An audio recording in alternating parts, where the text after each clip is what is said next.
안녕하세요. 저는 10개월 된 아이를 키우고 있는 결혼 2년차 30대 중반의 여성입니다. 저와 남편은 친구를 통해서 만나게 되었는데요. 바로 친구의 오빠가 제 남편이 된 것이죠. 친구와 만나던 자리에 우연히 함께 만나게 된 자리에서 지금의 남편과 연애가 시작되었고, 친구 역시 저와 남편의 연애를 크게 반겨주며 응원했답니다. 그렇게 연애를 2년 가까이 하고 결혼을 하게 되면서 진한 우정을 과시하던 저와 친구는 가족이 되었어요. 저는 아가씨와 10년이 넘는 세월 동안 친구로 지냈기 때문에 서로 가족에 대한 부분도 알 만큼 알았어요. 그래서 시부모님과도 자연스럽게 오랜 인연이 이어져 왔던 터라 더없이 좋은 결혼 생활이 이어질 거라고 생각했어요. 그리고 결혼 후 아이를 낳기 전까지만 해도 좋았죠. 아니, 그보다는 아가씨와 새언니의 관계가 된 친구보다 조금 더 늦게 아이를 낳기 전까지만이라고 해야 맞을 것 같아요. 저보다 늦게 결혼한 아가씨가 저보다 먼저 임신을 하고 아이를 낳으면서 저의 단란했던 결혼 행복은 깨지게 되고 말았거든요. 저는 결혼과 동시에 바로 아이를 낳고 싶었는데 생각보다 빨리 찾아와 주지 못했어요. 그러던 중 저보다 결혼을 늦게 한 아가씨에게 먼저 아이가 찾아왔고, 그때부터 아가씨와 시어머니의 태도는 돌변했습니다. 시어머니께서는 아가씨가 임신하자마자 시댁에서 생활할 수 있도록 하면서 임신 안정기까지 아가씨를 케어했는데요. 워낙 아가씨가 체력이 좋은 편이 아니었던 만큼 저 역시도 부모님과 편안하게 생활하는 건 역시 나쁘지 않다고 생각했죠. 그런데 시어머니는 아가씨가 시댁으로 들어간 날부터 제게 전화를 해서 시댁으로 부르기 시작했습니다. 아가씨가 임신을 했고 더군다나 우리 집 첫 손주인데 퇴근하고 와서 같이 이야기도 하고 시간도 보내고 하면 좀 좋겠니? 너는 퇴근하고 나면 할 것도 없잖니? 어머니, 지난주 내내 갔었고 어제도 그제도 갔었는데 오늘은 오빠랑 같이 오붓하게 저녁 먹으면 안 될까요? 시어머니는 임신하고 급하게 회사를 그만두고 집에서만 생활하게 된 아가씨가 가엾지 않냐고 했습니다. 그러면서 제게 그냥 아가씨도 아니고 10년을 넘게 가장 친한 친구로 지냈으면서 야박하게 굴 거냐고 하더군요. 그래서 저는 시댁과 저희 신혼집 거리도 멀고 늦은 시간까지 시댁에 있다 집에 가는 것이 힘들다고 했어요. 다음날 출근에도 영향을 준다고요. 그 말을 들은 시어머니께서는 돈 몇 푼 번다고 이렇게 시댁에 유세 떠는 것 아니라며 누가 너보고 돈 벌라고 했냐며 애나 가지라니까 얘도 못 가진다며 알겠다고 끊더군요. 그렇잖아도 임신이 생각보다 쉽지 않아 속이 상했던 시기라 남편에게 전화를 걸어 많이 울었습니다. 그 후에도 시댁은 임신한 아가씨의 중심으로 돌아갔습니다. 바쁜 아가씨 남편을 대신해서 수시로 저와 남편에게 먹고 싶은 음식을 배달시키거나 필요한 물품을 요구하곤 했죠. 남편 역시 처음 임신한 동생을 챙겨주는 것을 기분 나빠하지 않았어요. 그렇게 아가씨의 임신이 안정기에 접어들 때쯤 퇴근하려는 제게 아가씨의 연락이 왔습니다. 야, 너 요즘 너무 시댁에 안 오는 거 아니냐? 우리 엄마 같은 시어머니 없다? 보니까 전화도 잘 안 하고 아가씨가 임신해서 5개월이 다 되어가는데 뭐 필요한 것 없냐고 묻지도 않고 섭섭하다? 우리 오빠만 불쌍하지. 너 임신했을 때부터 지금까지 주말마다 가고 평일에도 수시로 가서 너 해달라는 거 다 해줬잖아. 지난주부터 회사에서 새로운 프로젝트가 시작되느라고 내가 당분간은 못 간다고도 했고, 그러자 아가씨는 제게 회사 다닌다고 자랑하는 것이냐며 지금 네가 나이가 몇인데 회사만 다니냐고 했습니다. 그러면서 아이 낳을 생각이 없냐고, 산부인과는 가봤냐고, 혹시 불임이 아니냐고 하더군요. 아가씨로 위치가 달라진 친구는 저한테 함부로 말을 하고 저를 자신의 하인으로 생각하는 것 같았어요. 그래서 저는 5개월 가까이 시간 안 따지고 수시로 먹고 싶은 거, 필요한 거 심부름 시켰으면 됐지 않냐고 따졌습니다. 그러자 아가씨는 우리 오빠가 한 거지. 그게 네가 한 거냐며 어느 며느리가 남편 여동생한테 이렇게 할 수 있냐고 임신해서 힘든데 그 마음도 몰라주냐며 화를 내더군요. 그런 아가씨의 태도가 저는 더욱 어이가 없어 앞으로 늦은 시간에는 연락하지 말고 당분간 시댁에 갈 수 없다고 못을 박았어요. 그리고 정말 감사하게도 얼마 후 저에게도 아이가 와주었어요. 저는 아들의 손주도 내심 기다리셨을 시부모님께서 좋아하실 생각에 남편과 함께 시댁으로 가서 직접 말씀을 드렸어요. 그런데 제 예상과는 반대로 시어머니는 난색을 표했고 아가씨는 눈에 드러나도록 불만스러운 표정을 짓더라고요. 그래서 저는 시어머니께 좋지 않으시냐고 집에서 당분간 아이들 울음소리, 웃음소리 많이 들려서 시끌벅적 하겠다고 했죠. 아유, 나는 그런 거 정신 사나워서 싫다. 하필이면 왜 지금 애를 임신해서는. 그래서 애정일이 언제냐? 우리 딸이 2월생인데 그럼 8월 달에 낳겠구나. 나는 애 못 봐준다. 어머니는 제 임신했다고 했을 때는 그렇게나 좋아하더니 며느리가 임신했다고 하니까 왜 이렇게 마음에 안 들어해요? 어머니한테 애 봐달라고 할 생각 없었어요. 저의 임신 소식을 듣고도 좋아하지 않는 시어머니의 모습에 많이 실망을 했어요. 그런데 그보다 더 화가 났던 것은 대놓고 저희 아이에 대해 불만을 표현하는 아가씨였어요. 아가씨는 저한테 얘 임신했다고 일 그만둘 것은 아니지 않냐고 계속 일하면서 애도 키우고 해야 한다면서 자기 애랑 엄연히 차이가 나니까 태어나면 유아래 확실하게 구분짓게 가르치라고 하더군요.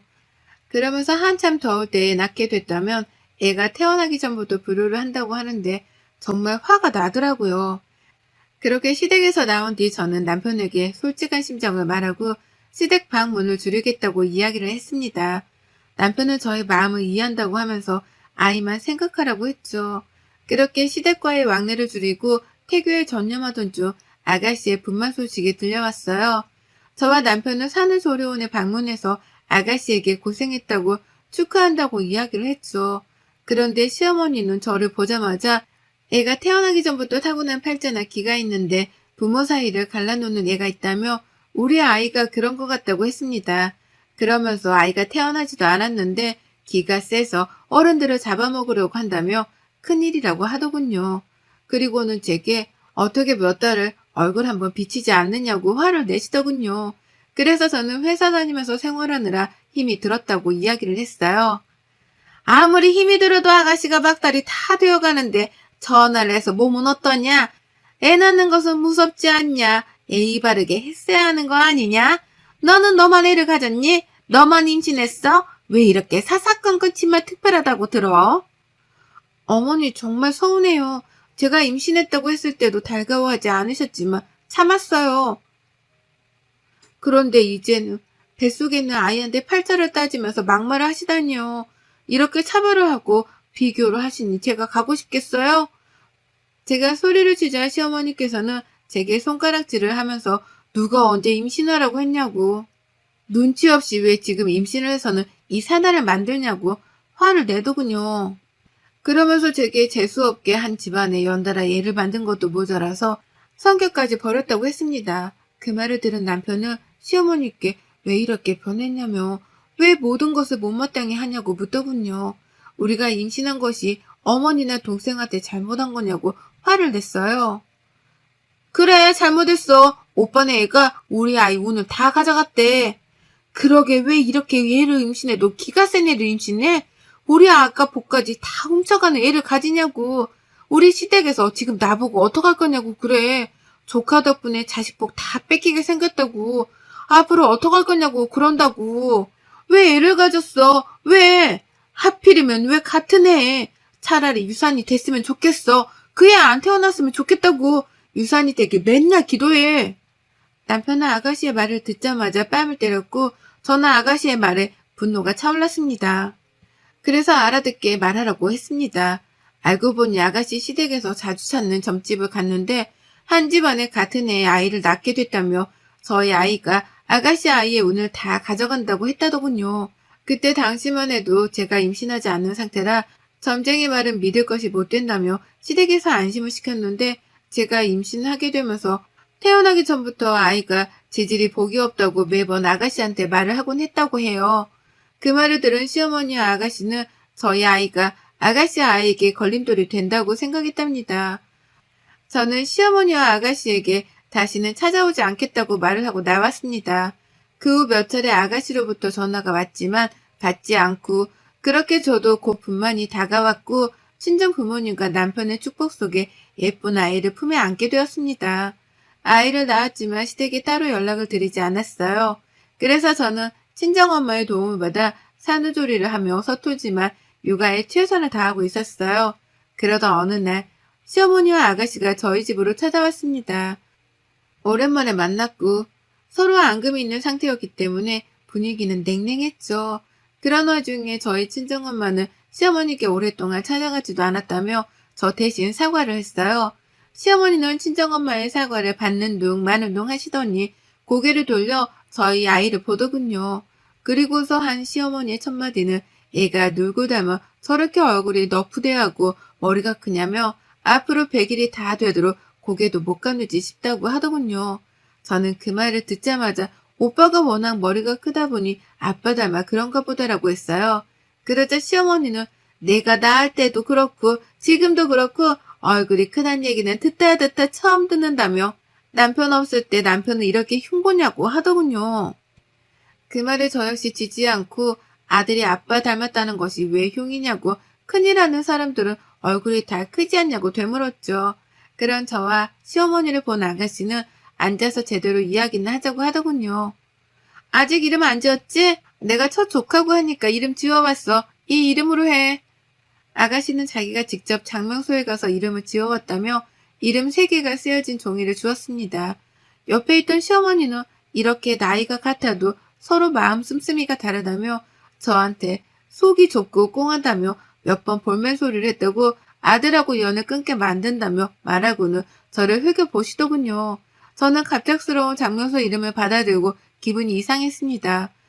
그래서 아가씨에게 이 이름들의 뜻을 알 수 있냐고 물었어요. 그러자 아가씨는 오빠한테 아이 이름 한자 보낼 테니까 보고 선택하라면서 특히 2번째 이름이 좋은 것 같다고 하더군요. 그러자 시어머니께서는 저희 아이를 보고는 2번째 이름을 불러대며 얼마나 부르기가 쉽냐고 이 이름이 딱이라며 이름을 부르기 시작했죠. 그런 모습이 의아했던 저는 아무리 그래도 아이 이름의 뜻은 알고 불러야지 무조건 불러주면 되겠냐고 한자를 달라고 했어요. 단호하고 완강한 저의 태도에 마지못해 한자를 알려줬고 저는 한자의 뜻을 찾아보았어요. 이름 3개가 모두 순하고 약하다는 의미의 뜻을 가진 이름이었죠. 저는 순간 산후조리원에서 주고받았던 대화가 떠올라 물었어요. 혹시 이 이름 시댁에서 간다는 점집에서 받아온 이름이에요? 이름 3개가 다 순하다는 뜻, 약하다는 뜻, 흔들린다는 뜻을 가지고 있는 한자네요? 너는 뭘 그렇게 매번 따지고 드니 따지고 들긴. 설마 네 애한테 해로운 이름을 지어왔겠니? 네 아이가 너를 닮아 기가 세단다. 그래서 같은 나이 친척의 길을 다 가져간댄다. 그런 아이는 길을 눌러주는 이름을 가져야 한대. 얘가 얼마나 억세르고 벌써부터 저렇게 몸을 패배 꼬고 난리니. 우리 애는 얼마나 순딩순딩한지 6개월이 넘었는데도 저렇게 몸을 안 꼬는데 무슨 신생아가 이렇게 억세? 사돈 어른이 고생했다. 저렇게 기센 애는 좀 눌러주는 이름이 좋아. 나도 그런 거 안 믿는데 돈 나쁘다는 것은 안 하는 게 좋은 거잖아. 이거 30만 원짜리 이름이야. 이런 시댁이 어딨냐? 저는 그 자리에서 이름이 적힌 종이를 찢었습니다. 그리고 아가씨한테 던졌죠. 저는 아가씨에게 적어도 네가 얘를 먼저 낳았으니까 좀 늦게 낳은 나를 더 이해하지 않을까 생각했다고 했습니다. 그러면서 네 애가 소중한 만큼 다른 애도 소중하다는 것 알 거라고 생각했다고 착각했다고 이야기를 했죠. 그런 저를 본 시어머니는 어디서 배워먹은 버릇이냐고 어디서 감히 종이를 찢어서 제 시누이한테 집어 던지냐고 화를 내더군요. 저는 그런 시어머니께 소리를 지르며 남편은 어머님 자식 아니냐고 같은 자식인데 같은 손주인데 어쩜 이렇게 다르냐고 화를 냈어요. 시어머니께 바란 것 하나 없고 그저 건강하게 잘 크라는 그 말 한마디면 됐는데 어떻게 할머니가 손주 귀를 누르겠다며 이름을 지어오냐고 그러니 내가 안 돌아버리겠냐고 난리를 쳤죠.